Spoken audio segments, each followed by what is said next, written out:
The grand chamber of the Arakal Dominion was a marvel of alien engineering, an endless expanse of shifting light and ethereal columns that pulsed with the breath of the universe. Here, the supreme commander of the Dominion, Lady Vynari, held court, her presence a beacon of authority and power. Her silver skin glowed faintly, her iridescent robes shimmering like liquid stars as she awaited the arrival of her newest subject. The humans had always been a peculiar race in her eyes. Scrappy, defiant, and endlessly stubborn, they had refused to bend their knees to the Dominion even as countless other species surrendered.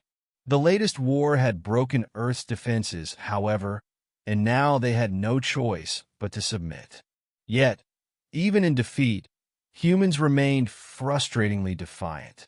Today, that would change. The leader of the last human resistance faction had been captured. They were to be brought before her to kneel and offer their allegiance. It would be a symbolic moment, a final blow to humanity's pride. The chamber doors opened with a hiss, and two Dominion guards entered, flanking a figure bound in glowing restraints. The prisoners stood tall, their presence incongruous with their tattered clothing and the bruises that marked their face. Vynari studied them with curiosity. Unlike most humans, this one did not cower. Their piercing gaze met hers with unflinching determination. "Kneel," Vynari commanded, her voice a melodic echo that carried both authority and disdain. The human did not move.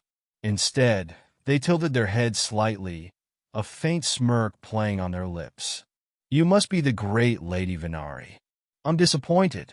I expected someone more intimidating." Gasps rippled through the chamber. No one spoke to Vynari that way. Her eyes narrowed, and her glowing aura intensified.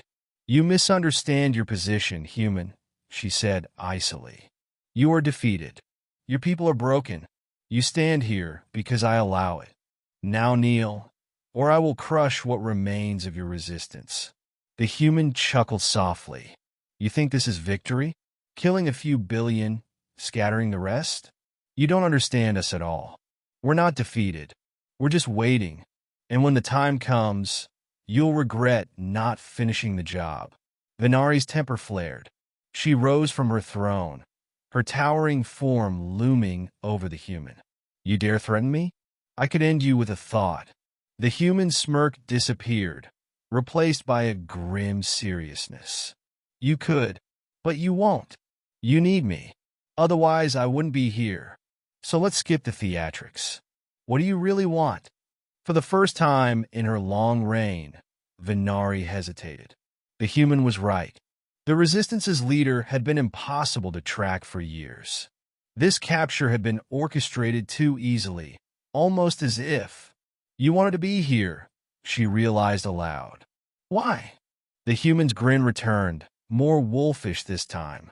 "Because I wanted to see the fear in your eyes when you realized you're not as invincible as you think. We're not just waiting. We're preparing."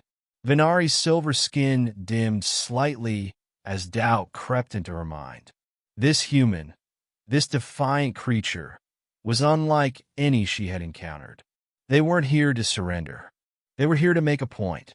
She lowered herself back on her throne, her glowing robes rippling with tension.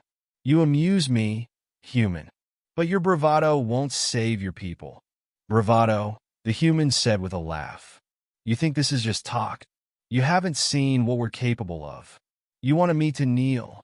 Here's my answer." With a sudden, forceful motion, the human pulled against their restraints. The glowing bonds crackled and sparked, but held firm. Yet the act itself was enough to unsettle the guards. Vynari's eyes narrowed as she gestured for them to stand down. "You're more trouble than you're worth," she said, her voice colder now. "Leave this chamber. Take your defiance with you. But know this, I will not spare your people again."